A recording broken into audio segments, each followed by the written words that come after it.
Hello बच्चा party, welcome back to my YouTube channel. तो कैसे हैं आप सभी? आई होप सभी ठीक होंगे। हम क्या कर रहे हैं? हम कर रहे हैं क्लास 11th का एक चैप्टर जिसका नाम है breathing and exchange of gases. ठीक है, लास्ट लेक्चर में हमने क्या किया था? लास्ट लेक्चर में हमने किया था एक्सचेंज ऑफ गैसेस।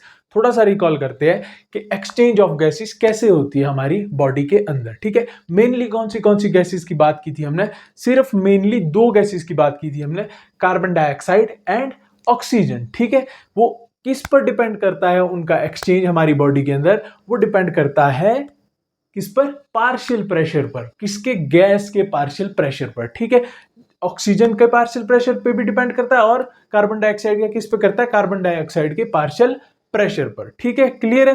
कैसे मूव होती थी? हायर पार्शियल प्रेशर से लोअर पार्शियल प्रेशर की तरफ क्या करती है? गैस मूव करती है। जहां पर हाई पार्शियल प्रेशर है वहां से मूव कर जाएगी gas towards where there is low partial pressure of that gas. ठीक है, क्लियर है? अब हम आगे करेंगे। आज हमने क्या करना है? आज हमने करना है ट्रांसपोर्ट ऑफ गैसेस। गैसेस का ट्रांसपोर्ट कैसे होता है हमारी बॉडी के अंदर। दो ही गैसेस के बारे में पढ़ेंगे। कौन सी?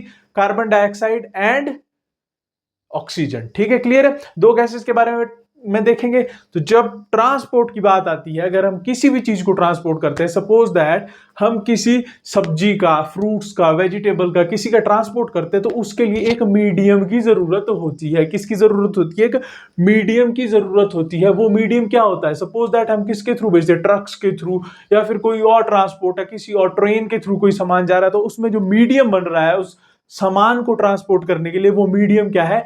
ट्रेन बन रही है, ट्रक बन रहा है, या एटसेट्रा और कुछ। ठीक है, एक नॉर्मल लैंग्वेज में हम समझे, अगर सपोज दैट मैं बात कर रहा हूं, मेरी आवाज आप तक पहुंच रही है, तो उस आवाज को आप तक पहुंचने के लिए भी कुछ मीडियम है। अब वो मीडियम क्या है हमारे बीच में? हमारे बीच में मीडियम है एयर। एयर क्या है हमारे बीच में? मीडियम है। ठीक है, क्लियर है? वैसे ही जब ट्रांसपोर्ट ऑफ गैसेस की बात आती है ह्यूमन बॉडी के अंदर, या कहीं पर भी जब ट्रांसपोर्ट की बात आती है गैस की, तो उसके लिए कोई ना कोई मीडियम प्रेजेंट होगा। ठीक है, अब बात कर रहे हैं हम ह्यूमन बीइंग की। ह्यूमन बीइंग के अंदर गैसेस के ट्रांसपोर्ट के लिए मीडियम क्या है? ब्लड। कार्बन डाइऑक्साइड भी ब्लड के थ्रू ट्रांसपोर्ट होगी, और जो ऑक्सीजन के लिए मीडियम है ट्रांसपोर्ट के लिए बॉडी के अंदर, ह्यूमन बॉडी के अंदर, वो क्या है? ब्लड ही है। ठीक है, क्लियर है? तो सबसे पहले देखेंगे हम ऑक्सीजन का ट्रांसपोर्ट। ठीक है, तो स्टार्ट करते हैं। ठीक है, ऑक्सीजन, सपोज दैट हम जितनी ऑक्सीजन अंदर ले रहे हैं, हम इनहेल कर रहे हैं, उस इनहेल्ड एयर, इनहेल क्या किया हमने? एयर को किया। अब उस एयर में जो इनहेल करने के बाद जितनी ऑक्सीजन अंदर आई हमारी बॉडी के अंदर, लंग्स में आई, एल्वेलाई में आई, उस ऑक्सीजन को अगर हम 100% मान ले, उस 100% ऑक्सीजन में से 97% ऑक्सीजन आरबीसीज के थ्रू क्या होगी? ट्रांसपोर्ट होगी। किसके थ्रू होगी? आरबीसीज के थ्रू ट्रांसपोर्ट होगी। कितनी? 97% ऑफ ऑक्सीजन। ठीक है, रेस्ट कितनी बच गई? 3% ऑक्सीजन रेस्ट बच गई। जो 3% ऑक्सीजन है वो किसके थ्रू? प्लाज्मा के थ्रू। प्लाज्मा में कौन सी फॉर्म में प्रेजेंट होगी? वो डिसॉल्व्ड फॉर्म में, डिसॉल्व स्टेट में प्रेजेंट होगी, और वो प्लाज्मा के थ्रू क्या कर जाएगी? ट्रांसपोर्ट करेगी। ठीक है, क्लियर है? ऑक्सीजन का क्लियर है? अब इसके बाद आती है कार्बन डाइऑक्साइड की। ठीक है, पहले एक बार ऑक्सीजन को देख लेते हैं यहां पर। ठीक है, क्लियर है? यही सब कुछ मैंने आपको समझाया है जो जो यहां लिखा है। ठीक है, क्लियर है? टॉपिक का क्या नाम है? Transport of gases. ठीक है, सबसे पहले देखेंगे मीडियम। मीडियम क्या है ट्रांसपोर्ट करने के लिए? मैंने बताया था हर एक चीज को, अगर हमें सपोज दैट ये एक हमारा कुछ प्रोडक्ट है, इसको हमें ट्रांसपोर्ट करना है कहां तक? बी तक लेके जाना है, तो बीच में हमें कुछ ना कुछ मीडियम लगेगा जिसके थ्रू ये क्या होगा? ट्रांसपोर्ट होगा। क्लियर है? सपोज दैट ये है सी, सी तक हमें लेके जाना है, तो बीच में बी क्या हो जाएगा? बी हो जाएगा मीडियम। ए और बी के बीच में ट्रांसपोर्ट का मीडियम। ठीक है, वैसे ही हमें यहां पर किसका मीडियम देख रहे हैं? हम यहां पर देख रहे हैं ऑक्सीजन को लेके जाना है हमें। कहां लेके जाना है? टिश्यूज तक। कहां तक लेके जाना है? टिश्यू तक, बॉडी टिश्यू तक लेके जाना है। तो वो बीच में जो मीडियम होगा ऑक्सीजन को ट्रांसपोर्ट करने के लिए, वो क्या हो जाएगा? ब्लड। वो मीडियम क्या हो जाएगा? ब्लड हो जाएगा। ब्लड ही क्या है? मीडियम। किसके लिए? ऑक्सीजन के लिए भी सेम मीडियम है, और कार्बन डाइऑक्साइड के लिए भी सेम मीडियम है। क्लियर है? अब आगे देखते हैं, अगर अब 90% ऑफ ऑक्सीजन, मैंने अभी बताया आपको, जितनी हमने ऑक्सीजन अंदर ली, अगर हम उस ऑक्सीजन को 100% मान ले तो उस 100% ऑक्सीजन से 97% ऑक्सीजन किसके थ्रू ट्रांसपोर्ट होगी? Transported through RBCs. आरबीसीज की हेल्प से ट्रांसपोर्ट होगी। आरबीसी क्या है? ब्लड का कंपोनेंट है, ध्यान रखना। जिसको क्लियर नहीं है आरबीसी क्या है, प्लाज्मा क्या है, तो मेरा पहले की वीडियोस देख ले, जो बॉडी फ्लूइड एंड सर्कुलेशन वाला लेक्चर है उसमें क्लियर किया है मैंने कि आरबीसी क्या है, प्लाज्मा क्या है। क्लियर है? तो 97% ऑक्सीजन आरबीसी के थ्रू क्या होगी? ट्रांसपोर्ट होगी। अब उसके बाद 3% बच जाती है पीछे, 100 में से 97 तो होगी ट्रांसपोर्ट, अब बच गई पीछे 3%, वो किसके थ्रू होगी? प्लाज्मा के थ्रू। कौन सी फॉर्म में? डिसॉल्व्ड फॉर्म में। ठीक है, डिसॉल्व फॉर्म में, डिसॉल्व स्टेट में वो प्लाज्मा के थ्रू होगी। ठीक है, क्लियर है? अब यहां से ऊपर ऑक्सीजन क्लियर हो गई। अब इसके बाद चलते हैं हम CO2 की तरफ, मींस कार्बन डाइऑक्साइड की तरफ। ठीक है, अब 20 to 25% ऑफ कार्बन डाइऑक्साइड, ध्यान रखना, 20 to 25% ऑफ कार्बन डाइऑक्साइड किसके थ्रू ट्रांसपोर्ट होगी? आरबीसी के थ्रू। यहां पर 97% ऑक्सीजन ट्रांसपोर्ट हो रही थी आरबीसी के थ्रू, बट अब बात कर रहे हैं हम किसकी? कार्बन डाइऑक्साइड की। कार्बन डाइऑक्साइड में 20 to 25, 20 से 25% कार्बन डाइऑक्साइड किसके थ्रू ट्रांसपोर्ट होगी? आरबीसी के थ्रू ट्रांसपोर्ट होगी। ठीक है, क्लियर है? अब इसके बाद 70% of carbon dioxide is transported through bicarbonate ion. Bicarbonate ion की फॉर्म में 70% मीन 70% कार्बन डाइऑक्साइड क्या होगी? ट्रांसपोर्ट होगी। क्लियर है? अब रेस्ट पीछे 7% ऑफ कार्बन डाइऑक्साइड प्लाज्मा में होगी। कौन सी फॉर्म में? डिसॉल्व। जब प्लाज्मा की बात आ रही है तो कौन सी फॉर्म में होगी? डिसॉल्व फॉर्म में या डिसॉल्व स्टेट में। क्लियर है? अब यहां ध्यान रखना, एक इंपॉर्टेंट बात आती है, ऑक्सीजन कितना था प्लाज्मा में? ओनली 3%, बट जो कार्बन डाइऑक्साइड है वो कितनी है? 7%। दैट मींस जो सॉल्युबिलिटी है किसकी? कार्बन डाइऑक्साइड की सॉल्युबिलिटी वो क्या है? ज्यादा है। किसके कंपैरिजन में? ऑक्सीजन के कंपैरिजन में। That means carbon dioxide is more soluble than that of oxygen. ठीक है, क्लियर है? ध्यान रखना, एक बार इसको नोट डाउन कर लो, ध्यान से देख लो।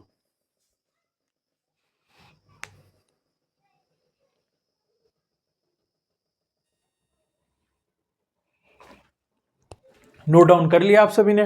ठीक है, क्लियर है? देख लिया हमने कितने परसेंट ऑक्सीजन आरबीसी के थ्रू जाती है और कितनी परसेंट कार्बन डाइऑक्साइड आरबीसी के थ्रू जाती है, और प्लाज्मा में कितनी परसेंट डिजॉल्व होती है ऑक्सीजन एंड कार्बन डाइऑक्साइड। ठीक है, क्लियर है? अब आगे देखते हैं अब देखते हैं हम ट्रांसपोर्ट ऑफ ऑक्सीजन को और थोड़ा सा ध्यान से। क्लियर है? तो सबसे पहले देखो हीमोग्लोबिन, इस टर्म को ध्यान रखना। ब्लड में जो आरबीसी के अंदर है वो कौन सा कंपोनेंट है? वो है हीमोग्लोबिन, जिसके थ्रू क्या होती है?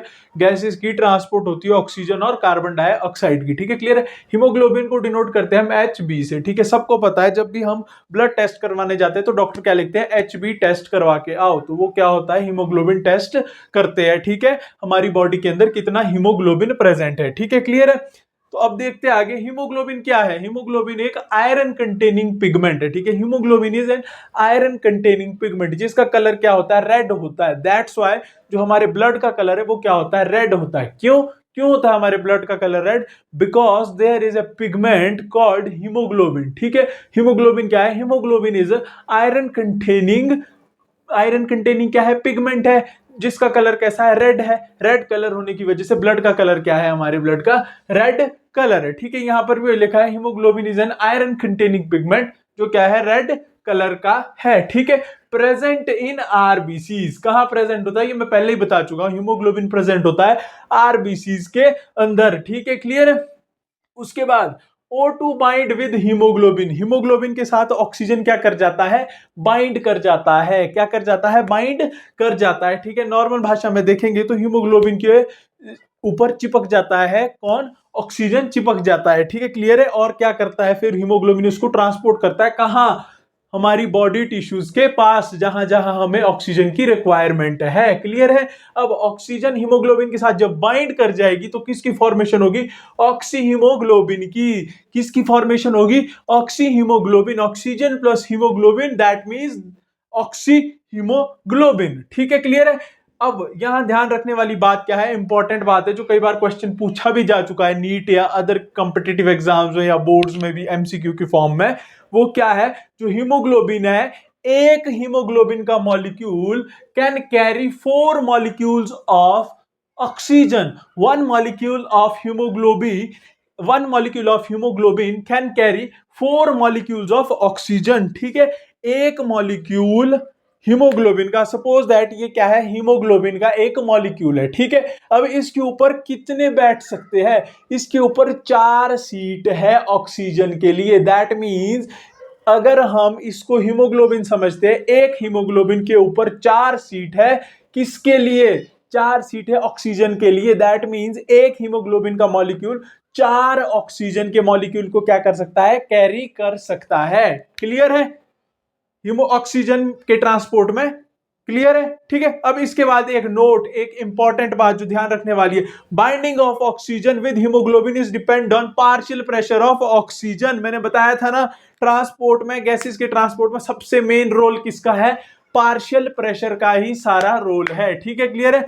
अभी क्या बताया, जो ऑक्सीजन की बाइंडिंग है किसके साथ? हीमोग्लोबिन के साथ। वो किस पर डिपेंड कर रही है? वो रिलेटेड है प्राइमरीली, वो किस से रिलेटेड है?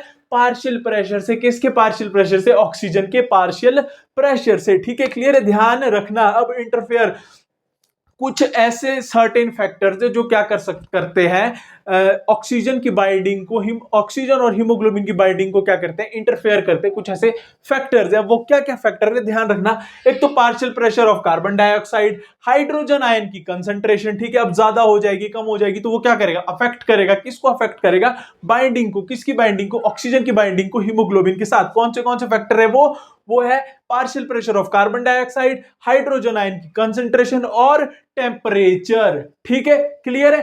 ट्रांसपोर्ट ऑफ ऑक्सीजन में इतना ही ध्यान से देखो। अभी फिर आगे करते हैं, अभी देखेंगे हम आगे ऑक्सीजन डिसोसिएशन कर्व को भी देखेंगे, और ट्रांसपोर्ट ऑफ फिर ऑक्सीजन, फिर कार्बन डाइऑक्साइड को भी देखेंगे। ठीक है, क्लियर है?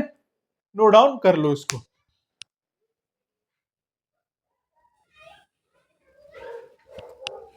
नोट डाउन कर लिया आप सभी ने? ठीक है, अब ट्रांसपोर्ट ऑफ ऑक्सीजन में ही आगे एक और टॉपिक आता है, एक और पॉइंट है, that is oxygen dissociation curve. ठीक है, ऑक्सीजन डिसोसिएशन कर्व क्या होता है? ठीक है, इसको देख लेते हैं, छोटा सा, कुछ ज्यादा टफ काम नहीं है। ठीक है, क्लियर है?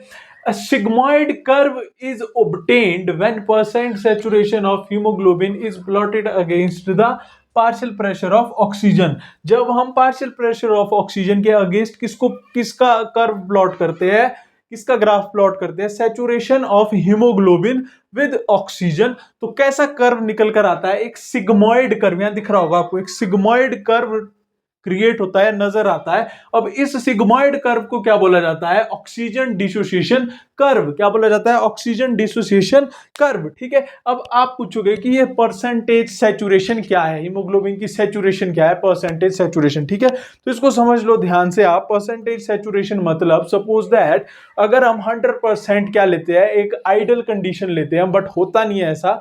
हम क्या करते हैं, सपोज दैट 100% हमारे पास क्या है? ऑक्सीजन है। अगर उस 100% ऑक्सीजन, सॉरी, अगर 100% हमारे पास हीमोग्लोबिन है, तो उस 100% हीमोग्लोबिन को अगर 100% ऑक्सीजन मिल रही है, तो उसको क्या बोलेंगे हम? 100% सैचुरेशन किसकी?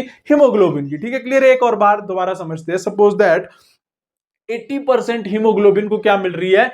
ऑक्सीजन मिल रही है अच्छे से। ठीक है, 80% ऑक्सीजन को प्रॉपर क्या मिल रही है? ऑक्सीजन मिल रही है। दैट मींस हीमोग्लोबिन की सैचुरेशन कितनी होगी? 80%। ठीक है, अब अगर 70% हीमोग्लोबिन को ऑक्सीजन प्रॉपरली मिल रही है, तो हीमोग्लोबिन की परसेंट सैचुरेशन कितनी होगी? 70% सैचुरेशन होगी। क्लियर है? इतना सा है, ध्यान से देख लो। ठीक है, कैसा कर्व होता है इसका कर्व होता है सिग्मोइड कर्व होता है, ध्यान रखना है। ठीक है, कि जब किसके साथ प्लॉट करते हैं? पार्शियल प्रेशर ऑफ ऑक्सीजन के साथ। किसको? Saturation of haemoglobin with oxygen. ठीक है, क्लियर है? नोट डाउन कर लो, एक बार ध्यान से देख लो। नोट डाउन कर लिया बच्चों आपने? ठीक है, अब आगे कंटिन्यू करते हैं हम। अब अभी चल क्या रहा है, अभी ध्यान रखना, अभी चल रहा है ट्रांसपोर्ट ऑफ ऑक्सीजन। ठीक है, उसी में 2-4 पॉइंट और लिखे हैं, तो वो कंप्लीट कर लेते हैं। ठीक है, फिर उसके बाद करेंगे हम ट्रांसपोर्ट ऑफ कार्बन डाइऑक्साइड। ठीक है, क्लियर है? तो देखो, favourable conditions for formation of oxy haemoglobin in alveoli. Alveoli में ऑक्सी हीमोग्लोबिन की फॉर्मेशन के लिए फेवरेबल कंडीशंस क्या क्या है वो हम अभी देख रहे हैं। ठीक है, क्लियर है। सबसे पहले तो क्या है, high partial pressure of oxygen. Oxygen के क्या होना चाहिए, हाई पार्शियल प्रेशर होना चाहिए। ठीक है, जब ऑक्सीजन का हाई पार्शियल प्रेशर होगा तब भी वहां पर क्या बनेगा, फेवरेबल कंडीशन बनेगी किसके लिए, ऑक्सी हीमोग्लोबिन की। दैट मींस जब ऑक्सीजन एल्वेलाई के पास ऑक्सीजन का पार्शियल प्रेशर हाई होगा तभी वो क्या करेगी, लोअर पार्शियल प्रेशर की तरफ मूव करेगी। दैट मींस आरबीसीज की तरफ या हीमोग्लोबिन की तरफ मूव करेगी, क्योंकि हीमोग्लोबिन के पास पार्शियल प्रेशर ऑफ ऑक्सीजन क्या होगा, कम होगा। ठीक है, क्लियर है। अब पार्शियल प्रेशर ऑफ ऑक्सीजन के साथ और क्या क्या चीजें जरूरी है तो वो देखते हैं। ठीक है, एक तो क्या होना चाहिए, पार्शियल प्रेशर ऑफ ऑक्सीजन क्या होना चाहिए, हाई होना चाहिए। उसके अलावा partial pressure of carbon dioxide low होना चाहिए, कहां पर, एल्वेलाई में। ठीक है, क्लियर है। और लेस H पॉजिटिव आयन की कंसेंट्रेशन, ठीक है, हाइड्रोजन आयन की कंसेंट्रेशन भी क्या होनी चाहिए, कम होनी चाहिए। ठीक है, और उसके साथ साथ टेम्परेचर भी क्या होना चाहिए, वहां पर कम होना चाहिए। ठीक है, ये सारी क्या है, फेवरेबल कंडीशंस है किसके लिए, ऑक्सी हीमोग्लोबिन की फॉर्मेशन के लिए। कहां पर बनेगा ऑक्सी हीमोग्लोबिन, एल्वेलाई में। ठीक है, क्लियर है, ध्यान रखना है। ठीक है, अब इसके बाद हम अगर एक और बात ध्यान रखें, अब टिश्यूज की तरफ जाते हैं। हम टिश्यूज की तरफ जाते हैं। टिश्यूज में क्या होगा, टिश्यूज में होनी है डिसोसिएशन। किसकी डिसोसिएशन होनी है, ऑक्सी हीमोग्लोबिन की डिसोसिएशन होनी है। डिसोसिएशन क्या होती है, डिसोसिएशन होती है ऑक्सी हीमोग्लोबिन से टूट के ऑक्सीजन अलग हो जाएगा और हीमोग्लोबिन अलग हो जाएगा। दैट मींस वहां पर क्या होगी, डिसोसिएशन होगी किसकी, ऑक्सी हीमोग्लोबिन की। किसमें, ऑक्सीजन और हीमोग्लोबिन में। ठीक है, क्लियर, इसको ध्यान से देखो। एल्वेलाई में नॉर्मल तरीके से समझाता हूं, ठीक है, माइंड मत करना है, कुछ ऐसे मत ले लेना। ठीक है, क्या हो रहा है एल्वेलाई में, क्या हो रहा है, एल्वेलाई में जो हीमोग्लोबिन है और ऑक्सीजन है वो किस में, रिलेशनशिप में आ रहे हैं। ठीक है, क्लियर है, किस में आ रहे हैं, रिलेशनशिप में आ रहे हैं। कहां पर, कौन कौन आ रहे हैं, हीमोग्लोबिन और ऑक्सीजन। कहां पर, एल्वेलाइज में। ठीक है, क्लियर है, लंग्स में, ध्यान से रखना। ठीक है, एल्वेलाई किसका पार्ट है, लंग का पार्ट है। ठीक है, अब वो रिलेशनशिप में आए, बट जब वो टिश्यूज के पास जा रहे हैं, कौन, ऑक्सीजन और हीमोग्लोबिन, जब रिलेशनशिप में आए तो उनका एक नाम रखा हमने, क्या नाम रखा, ऑक्सी हीमोग्लोबिन। ठीक है, अब वो ऑक्सी हीमोग्लोबिन जब कहां पहुंचा, ट्रेवल करते करते, ऑक्सी हीमोग्लोबिन ट्रेवल करते करते पहुंच गया टिश्यूज के पास, बॉडी टिश्यूज के पास। अब बॉडी टिश्यूज के पास जाते ही क्या हो जाएगा, उनका ब्रेकअप हो जाएगा। क्या हो जाएगा, ब्रेकअप हो जाएगा, डिसोसिएशन हो जाएगा। दैट मींस ब्रेकअप हो गया तो ऑक्सीजन अपने रास्ते अलग हो जाएगा, हीमोग्लोबिन अपने रास्ते अलग हो जाएगा। क्लियर है, समझ गए, क्लियर। अब इसके बाद देखते हैं हम टिश्यूज में क्या फेवरेबल कंडीशन है किसके लिए, डिसोसिएशन ऑफ हीमोग्लोबिन के लिए। ठीक है, एक तो वहां क्या होना चाहिए, पार्शियल प्रेशर ऑफ ऑक्सीजन क्या होना चाहिए, कम होना चाहिए। कम होगा तभी वहां ऑक्सीजन एंटर कर पाएगी। ठीक है, क्लियर है ना। अभी ऑक्सी हीमोग्लोबिन के पास तो क्या है, partial pressure of oxygen high है, और टिश्यूज के पास भी अगर हाई हो जाएगा पार्शियल प्रेशर ऑफ ऑक्सीजन तो एक्सचेंज नहीं होगा। दैट मींस टिश्यूज के पास पार्शियल प्रेशर ऑफ ऑक्सीजन क्या होना चाहिए, कम होना चाहिए। ठीक है, ध्यान से देखो, क्या होना चाहिए, lower partial pressure of oxygen होना चाहिए, बट हाई पार्शियल प्रेशर किसका होना चाहिए, कार्बन डाइऑक्साइड का। ठीक है, क्लियर है, high partial pressure carbon dioxide का होगा, हाई H पॉजिटिव आयन की कंसेंट्रेशन होगी, और टेम्परेचर भी क्या होगा, ज्यादा होगा। टेम्परेचर भी क्या होगा, ज्यादा होगा। ठीक है, क्लियर है, इतना ध्यान में रखना। ठीक है, अब एक और इंपॉर्टेंट पॉइंट है इसमें, every 100 ml of oxygenated blood delivers 5 ml of oxygen to tissue. ठीक है, क्लियर है। अगर हम 100 ml ब्लड की बात करें, 100 ml oxygenated blood 5 ml oxygen किसको ट्रांसपोर्ट करता है, टिश्यूज को ट्रांसपोर्ट करता है। क्लियर है, इसको नोट डाउन कर लो। अब आगे करेंगे हम transport of carbon dioxide. Clear है,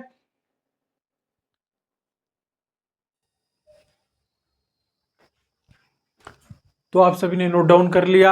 अभी क्या देखा, ट्रांसपोर्ट ऑफ ऑक्सीजन। ठीक है, अब देखते हैं ट्रांसपोर्ट ऑफ कार्बन डाइऑक्साइड। ठीक है, ये भी बहुत ज्यादा इजी, कुछ उतना मुश्किल नहीं है। ठीक है, क्लियर है, transport of carbon dioxide by haemoglobin, ये तो मैं पहले ही बता चुका हूं आपको कि किसके थ्रू होगा, हीमोग्लोबिन के थ्रू होगा। बट किस फॉर्म में, जब ऑक्सीजन हीमोग्लोबिन के साथ ट्रांसपोर्ट हुआ था तो क्या बना था, ऑक्सी हीमोग्लोबिन। अब जब कार्बन डाइऑक्साइड हीमोग्लोबिन के साथ ट्रांसपोर्ट होगा तो किस चीज की फॉर्मेशन होगी, कार्ब अमीनो हीमोग्लोबिन। ध्यान रखना, किसकी फॉर्मेशन होगी, कार्ब अमीनो हीमोग्लोबिन की। कितना होगा ये, 20 to 25% क्या होगा, ट्रांसपोर्ट होगा हीमोग्लोबिन के थ्रू, या फिर आरबीसी के थ्रू भी समझ सकते हैं। ठीक है, क्लियर है। अब हीमोग्लोबिन का प्रेजेंट है आरबीसी में, तो ध्यान रखना। क्लियर है? अब इसके बाद binding depends on partial pressure of carbon dioxide. Oxygen में किस पर डिपेंड कर रही थी? पार्शियल प्रेशर ऑफ ऑक्सीजन पे कर रही थी बाइंडिंग। अब कार्बन डाइऑक्साइड में भी डिपेंड कर रही है बाइंडिंग, किसके साथ? कार्बन डाइऑक्साइड के पार्शियल प्रेशर के ऊपर। बाइंडिंग किसकी बोल रहे हैं हम? हीमोग्लोबिन और ऑक्सीजन की, हीमोग्लोबिन और कार्बन डाइऑक्साइड की, जो कि कार्ब अमीनो हीमोग्लोबिन बनेगा जब। ठीक है, क्लियर है? अब इसके बाद partial pressure of oxygen can affect this binding. इस बाइंडिंग को पार्शियल प्रेशर ऑफ ऑक्सीजन क्या कर सकता है? अफेक्ट कर सकता है। क्लियर है? ये सब कुछ पहले समझा चुका हूं मैं, तो आप सबको क्लियर ही होगा। ठीक है, क्लियर है? अब इसके बाद मोर बाइंडिंग। बाइंडिंग कहां ज्यादा होगी? ठीक है, कब ज्यादा होगी? बाइंडिंग ज्यादा होगी जब partial pressure of carbon dioxide क्या है? ज्यादा है, और पार्शियल प्रेशर ऑफ ऑक्सीजन क्या है? कम है। किसकी बाइंडिंग की बात कर रहे हैं हम? कार्ब अमीनो हीमोग्लोबिन की फॉर्मेशन की। कार्ब अमीनो हीमोग्लोबिन कब बनेगा? जब क्या होगा? Partial pressure of carbon dioxide ज्यादा होगा और पार्शियल प्रेशर ऑफ ऑक्सीजन क्या हो जाएगा? कम होगा। और ये कहां पर होगा? कौन सी जगह की बात कर रहे हैं हम? टिश्यूज में। टिश्यूज में ऑक्सी हीमोग्लोबिन कहां बनता था? ऑक्सी हीमोग्लोबिन बनता था एल्वेलाइज में। और जो कार्ब अमीनो हीमोग्लोबिन है वो कहां बनेगा? टिश्यूज के पास बनेगा, टिश्यूज में बनेगा। ठीक है, क्लियर है? अब डिसोसिएशन ऑफ ऑक्सी हीमोग्लोबिन। ठीक है, ऑक्सीजन सॉरी ऑक्सीनी कार्ब अमीनो हीमोग्लोबिन। पहले ऑक्सी हीमोग्लोबिन की डिसोसिएशन कहां हुई थी? कहां हुई थी? बॉडी टिश्यूज के पास जाकर। ठीक है, डिसोसिएशन क्लियर है ना आपको? अब इसके बाद कार्ब अमीनो हीमोग्लोबिन की डिसोसिएशन कहां पर होगी? कहां पर होगी? एल्वेलाइज में होगी। डिसोसिएशन में क्या हो जाएगा? कार्बन डाइऑक्साइड अलग हो जाएगी, हीमोग्लोबिन अलग हो जाएगा। क्लियर हो गया? ठीक है, और कहां पर होगी ये? एल्वेलाई में। एल्वेलाई में होगी, और जो कार्बन डाइऑक्साइड है वो एल्वेलाइज के थ्रू हम क्या कर जाएंगे? एक्सपायर कर जाएंगे, और हीमोग्लोबिन क्या है हमारी बॉडीज के अंदर? फिर से दोबारा क्या कर देगा? सर्कुलेशन स्टार्ट कर देगा। ठीक है, क्लियर है? इसको नोट डाउन कर लो। और इसके साथ साथ एक और इंपॉर्टेंट पॉइंट है, वो आगे देख लो। RBCs contain very high concentration of an enzyme। एक एंजाइम होता है RBCs में बहुत हाई कंसेंट्रेशन में, जो किस, उस एंजाइम का क्या नाम है? उस एंजाइम का नाम है कार्बोनिक एनहाइड्रेज। क्या नाम है? Carbonic anhydrase. कहां पर है ये? ज्यादा आरबीसीज में क्या है? ये बहुत ज्यादा अमाउंट में प्रेजेंट है। ठीक है, क्लियर है? बट माइन्यूट क्वांटिटीज कहां है इसकी? बट कम मात्रा में ये प्रेजेंट है। कहां पर है? कम क्वांटिटी में ये प्रेजेंट है प्लाज्मा में। आरबीसी में ये एंजाइम क्या है? ज्यादा अमाउंट में है, या फिर ज्यादा वेरी हाई कंसेंट्रेशन में प्रेजेंट है, बट लोअर कंसेंट्रेशन या कम क्वांटिटी में कहां प्रेजेंट है? प्लाज्मा में। और एंजाइम का क्या नाम है? Carbonic anhydrase. ठीक है, इतना नोट डाउन कर लो। इसके बाद आगे देखेंगे हम। कार्बोनिक एनहाइड्रेज एक रिएक्शन करता है बोथ डायरेक्शन में। ठीक है, फॉरवर्ड में भी और बैकवर्ड डायरेक्शन में भी। ठीक है, एक रिएक्शन है, उस रिएक्शन से आपको पूरे का पूरा transport of carbon dioxide easily समझ आ जाएगा। ठीक है, क्लियर है?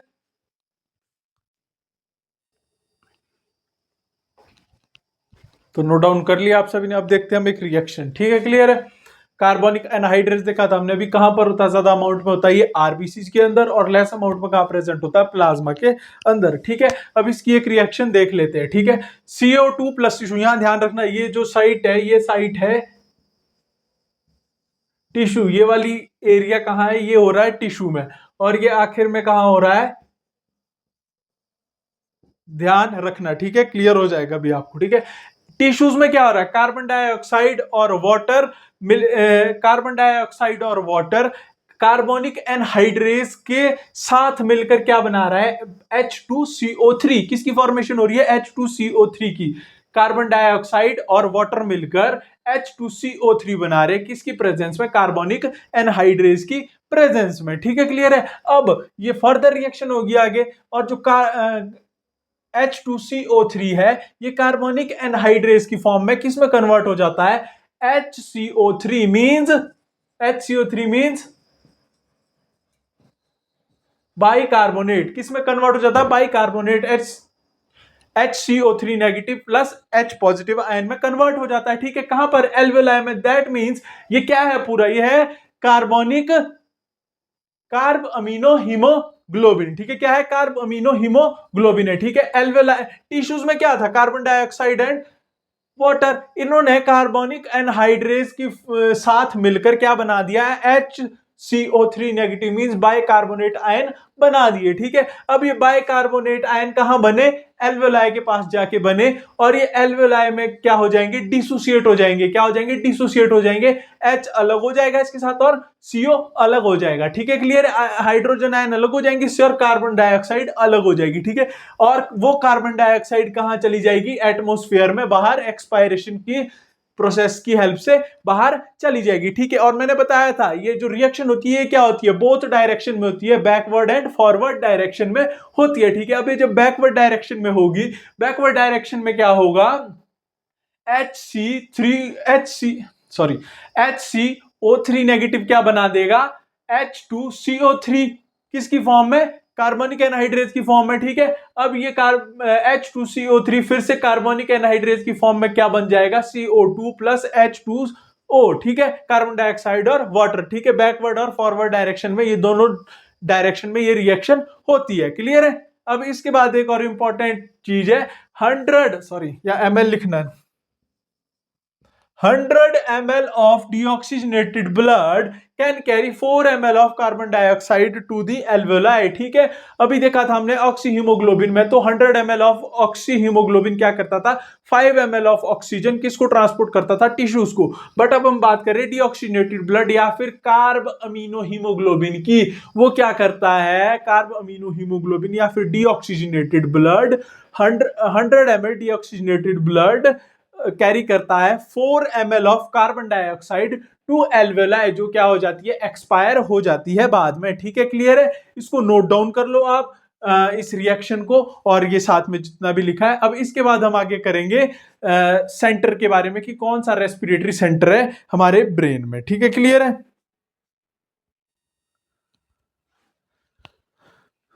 तो नोट डाउन कर लिया आपने रिएक्शन। अब इसके बाद क्या करते हैं हम आगे, इसके बाद हमारा लास्ट टॉपिक या सेकंड लास्ट टॉपिक हमारा रहता है रेगुलेशन ऑफ रेस्पिरेशन। ठीक है, इसमें सेंटर्स के बारे में बताया है कि रेस्पिरेशन को हमारे नर्वस सिस्टम में कौन से सेंटर क्या करते हैं, रेगुलेट करते हैं या चेक रखते हैं उसके ऊपर। ठीक है, सबसे पहली बात कौन रखता है, नर्वस सिस्टम। अब नर्वस सिस्टम में भी कौन से पार्ट्स है वो देख लेते हैं एक बार। ठीक है, क्लियर है। तो सबसे पहले देखो रेस्पिरेटरी रिदम सेंटर देखना है हमने सबसे पहले। ठीक है, रेस्पिरेटरी रिदम सेंटर कहां पर प्रेजेंट होगा, मेड्यूला रीजन में। कहां प्रेजेंट होगा, मेड्यूला में। कहां पर, ब्रेन में। मेड्यूला रीजन कहां है, ब्रेन में। ठीक है, क्लियर है। Respiratory rhythm centre is present in medulla region of brain. ठीक है, अब इसका क्या काम है, it is responsible for the respiratory regulation. Respiration की जितनी भी रेगुलेशन हो रही है, रेस्पिरेटरी रेगुलेशन के लिए कौन रिस्पॉन्सिबल होता है, रेस्पिरेटरी रिदम सेंटर। ठीक है, क्लियर है। उसके बाद देखेंगे हम second, that is pneumotaxic centre. ठीक है, क्या है, न्यूमोटैक्सिक सेंटर। वो कहां प्रेजेंट होगा, वो ब्रेन के पोन्स रीजन में प्रेजेंट होगा। कहां पर, पोन्स में। वो कहां पर, ह्यूमन ब्रेन का एक रीजन है नर्वस सिस्टम का जिस पोन्स कहा गया है, वहां पर कौन सा सेंटर प्रेजेंट है, दैट इज न्यूमोटैक्सिक सेंटर। ठीक है, क्लियर है। After that it moderates the function of respiratory rhythm center। ठीक है, अब जो रेस्पिरेटरी रिदम सेंटर का फंक्शन है वो कौन मॉडरेट करता है, वो मॉडरेट करता है न्यूमोटैक्सिक सेंटर। ठीक है, जो कहां प्रेजेंट है, pons region of the brain. ठीक है, क्लियर है। अब इसके बाद है कीमोसेंसिटिव एरिया। नाम से क्लियर हो रहा है, कीमो दैट मींस केमिकल से रिलेटेड होगा। ठीक है, क्लियर है। Chemosensitive area is present adjacent to the respiratory rhythm centre. Respiratory rhythm centre के एडजेसेंट क्या प्रेजेंट होगा, कीमोसेंसिटिव एरिया। ठीक है, अब कीमोसेंसिटिव एरिया क्या है, बहुत ज्यादा सेंसिटिव है, very highly sensitive for the CO2 and H positive ion की कंसेंट्रेशन के लिए। ठीक है, अगर CO2 या फिर H पॉजिटिव आयन की कंसेंट्रेशन में कुछ चेंज आता है या बढ़ जाती है या फिर कम हो जाती है कंसेंट्रेशन, तो वो सिग्नल भेजेगा कहां के लिए, रेस्पिरेटरी रिदम सेंटर के लिए कीमोसेंसिटिव एरिया से सिग्नल जाएगा। ठीक है, वो सिग्नल कैसे जाता है उसके बारे में देख लेते हैं। उसके लिए क्या प्रेजेंट है, रिसेप्टर्स प्रेजेंट है। क्या, रिसेप्टर्स प्रेजेंट है हमारी बॉडी के अंदर। वो रिसेप्टर्स क्या करते हैं, उन सिग्नल्स, उन रिसेप्टर्स का क्या काम है, H पॉजिटिव आयन और कार्बन डाइऑक्साइड की कंसंट्रेशन जब इंक्रीज हो जाती है तो वो उसका सिग्नल भेजते हैं किसको, रेस्पिरेटरी रिदम सेंटर को, कि अब आगे एक्शन लीजिए या फिर आगे क्या एक्शन लेना है। ठीक है, क्लियर है। वो रिसेप्टर्स क्या है देख लेते हैं। Receptors of aortic arch and carotid arteries recognize the change in the concentration of CO2 and H positive ion concentration and then send the signal to the respiratory rhythm center for forward action। ठीक है, clear है।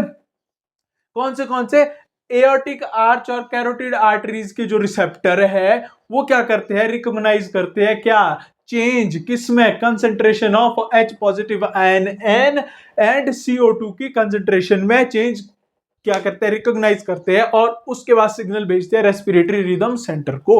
ठीक है, clear है। इसको note down कर लो। ठीक है, नोट डाउन कर लिया आप सभी ने। अब इसके बाद एक टॉपिक बचता है जिसका नाम है डिसऑर्डर्स ऑफ रेस्पिरेटरी सिस्टम। ठीक है, डिसऑर्डर्स ऑफ रेस्पिरेटरी सिस्टम के ऊपर एक मैं शॉर्ट वीडियोस पहले अपलोड कर चुका हूं अपने चैनल पर, जिसका मैं लिंक कमेंट में दे दूंगा या फिर डिस्क्रिप्शन में मिल जाएगा आपको लिंक, अदरवाइज आप मेरे चैनल पे जाके उसको देख सकते हैं। ठीक है, अगर आपको फिर भी समझ नहीं आता तो डिसऑर्डर्स ऑफ रेस्पिरेटरी सिस्टम तो आप कमेंट में जाके लिख दीजिए, तो मैं उसके ऊपर एक फर्दर वीडियो बना दूंगा, दोबारा से एक वीडियो बना दूंगा। ठीक है, अदरवाइज हमारा ये चैप्टर आज क्लियर हो चुका है, फाइनल हो चुका है, खत्म हो चुका है। ठीक है, अब हम इसके बाद नेक्स्ट चैप्टर में मिलेंगे आगे आपसे। ठीक है, क्लियर है। इस चैप्टर को आप रिवाइज कीजिए, सारे लेक्चर, सारे पूरे चैप्टर की वीडियोस मेरे चैनल पर अवेलेबल है। चैनल का नाम है सिंघानियाज एकेडमी बाय गौरव सिंघानिया, आप सर्च कर सकते हैं। अदरवाइज आप वीडियोस जाके चेक कर सकते हैं मेरे चैनल पर। ठीक है, क्लियर है। और इंस्टाग्राम पर भी आप फॉलो कर सकते हैं। इंस्टाग्राम आईडी का नाम है सिंघानियाज एकेडमी 03। ठीक है, और मैं लिंक भी कमेंट सेक्शन में दे दूंगा। और फेसबुक पर भी पेज सेम नाम से है, सिंघानियाज एकेडमी के नाम से फेसबुक पर भी जाके आप फॉलो कर सकते हैं। क्लियर है। अगर आपको इस चैप्टर से रिलेटेड कोई भी डाउट है तो आप कमेंट सेक्शन में जाके डाउट को पूछ सकते हैं और आपको उस डाउट के ऊपर जल्दी से जल्दी सॉल्यूशन वीडियो उसकी प्रोवाइड करवाई जाएगी। ठीक है, क्लियर है। तो चैनल को ज्यादा से ज्यादा अपने फ्रेंड्स के साथ शेयर कीजिए, वीडियो को लाइक कीजिए और चैनल को सब्सक्राइब कीजिए। और साथ ही अगर आपको लगता है मुझे कोई भी किसी भी तरह का चेंज करना चाहिए, कोई सजेशन है, तो आप वो सजेशन भी कमेंट में जाके लिख सकते हैं। ठीक है, दैट्स ऑल। Thank you.